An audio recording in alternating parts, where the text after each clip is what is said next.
Siapa yang sabar mempertahankan nikmat iman dan Islam dalam diri dia. Sabar. Kalau tak sabar, kita mudah terpengaruh tuan-puan sekalian. Tak sabarlah, aku nak cepat kaya. Ya, ikut je lah semua trend yang ada. Orang bercakap tentang trending sekarang. Trend. Apa makna trend? Apa maksud trend? Mana guru bahasa Inggeris ni? Tolong bagi Ustaz. Maksud sebenar trend tu apa dia? Puan Rahmah, trend tu apa cakap Melayu? Apa ya trend cakap Melayu? Siapa boleh tolong Ustaz? Trend. Apa benda cakap Melayu dia? Perkara yang menjadi ikutan. Ya, bolehlah kan? Maknanya perkara yang menjadi ikutan semasa ya, ketika itu. Yang jadi trending. Tapi kita jangan lupa ya tuan-puan, yang paling trending dalam hidup ini sepanjang zaman adalah Islam. Yang lain-lain semua ada graf naik turun. Semua luput di telan zaman. Yang tak luput di telan zaman adalah Islam. Siapa yang bersama dengan Islam, dia tidak pernah ketinggalan zaman. Betul. Tengok cara kita tutup aurat ni kan, yang biasa-biasa ni lah. Agak-agak ketinggalan zaman tak?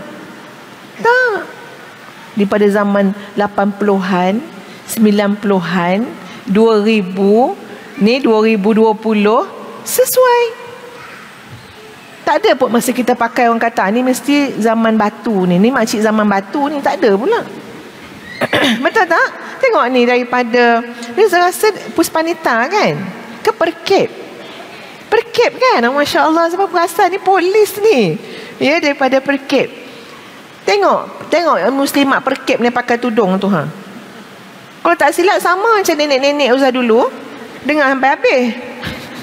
Muka tu memang muka muda. Cara pakai tudung tu, kan nenek kita dulu pakai tudung macam tu, lepas macam tu je kan. Pakai hari ni, apakah kata kita orang zaman batu? Tak. Bersama dengan Islam, trend memang sentiasa ikut zaman. Tapi kalau tinggalkan Islam, sekejap je. Tengok zaman-zaman dulu kan, macam mana dia punya fashion dia. Kebaya, setara mana kebaya dia dulu. Tak boleh pakai kebaya tu kecuali dalam tu kena pakai korset.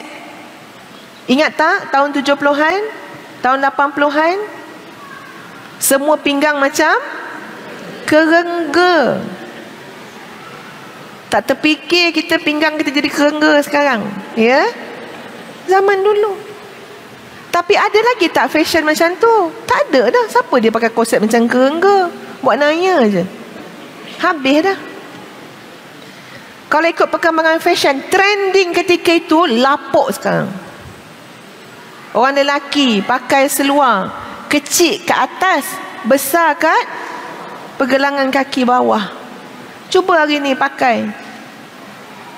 Orang tak berkenan tengok. Dulu, ya Allah, ya, orang macam nak gila nak pakai seluar macam tu. Kenapa? Trending ketika itu, lapuk sekarang. Tapi tengok jubah putih, lapuk tak sekarang? Tak. Elok je. Ni muslimat-muslimat yang pakai jubah ni lapuk ke? Tak lapuk, elok je. Daripada 80-an, 70-an, 50-an, 60-an. Makna kata kalau bersama dengan Islam, okey, tak lapuk pun. Tapi nak mempertahankan akidah Islam dalam diri kita, syariat Islam pada diri kita, pada keluarga kita, itulah cabaran yang besar hari ini. Dan bila sebut wanita salihah, dia tak fikir diri dia saja, anak dia, suami dia, adik-beradik dia. Betul tak tuan-puan sekalian? Kita akan fikir dapat-dapat mak-mak yang solehah ni kan, ya Allah, mikir anak je. Fikir anak supaya masuk syurga sama-sama. Fikir anak tak ada yang terbabas seorang, yang tersesat seorang, tergelincir seorang. Ustaz pernah ada sepasang suami isteri, kedua-duanya pensyarah. hubungi ustazah berkali-kali, bertalu-talu, nak jumpa, ya, nak minta consultation, bukan saja melalui perbualan telefon tapi nak jumpa. Kenapa? Sebab anak juga orang yang berpangkat, berpelajaran, tetapi terlibat dalam ajaran sesat. Pedih tahu hati tuan-puan. Cuba bayang, wal-iyazubillah, anak kita lahirkan, sambut dengan nikmat Islam, azan, iqamah, hujung maknanya umur dah 40 lebih dah anak tu dah ada pangkat tuan-puan. Kalau pelajaran tu maksud dah habis PhD dah, terlibat ajaran sesat. Tak boleh bayang macam mana hati mak ayah tu, ya Allah. Kok benda lain tahan lagi kan, ya. Ajaran sesat ni kait dengan akidah. Dia punya minta ustazah tolong ya Allah. Ya, ustazah apa minta bantuan satu pihak yang lain juga. Sebab bukan ustazah seorang yang boleh untuk uruskan, ya. Anak tu lelaki, ajaran sesat, bukan ustazah yang nak uruskan, kena bersama dengan satu tim yang lain. Nak bagi tahu sahabat-sahabat sekalian, ya, betapa besarnya kesabaran yang kita perlu ada menghadapi cabaran zaman yang telah saya sebut tadi. Apa dia? Untuk mempertahankan akidah Islam, syariat Islam, akhlak Islam pada diri kita, keluarga dan masyarakat. Nak pertahan. Wahai para muslimah sekalian, saya takut kita tak perasan bahawa nikmat Islam yang Allah berikan kepada kita dan keluarga kita adalah nikmat yang sangat besar. Takut kita tak perasan. Nanti ingatkan Ustaz untuk kembali kepada hadis tadi, ya. Tuan-puan, Ustazah nak ajak puan-puan untuk berfikir atau merenung sekejap pada kisah Abu Talib. Abu Talib, siapa Abu Talib? Bapa saudara Rasulullah sallallahu alaihi wasallam. Abu Talib ni tuan-puan sekalian, sayang tak kat Nabi? Sayang. Ada tak tolong Nabi? Tolong.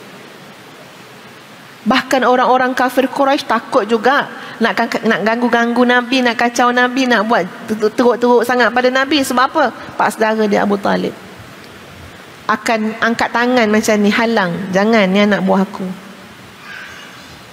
Tapi cuba bayang tuan-puan, pada saat akhir kehidupan Abu Talib, di atas pelantar kematian, dekat nazak dah, sakratul maut dah tuan-puan.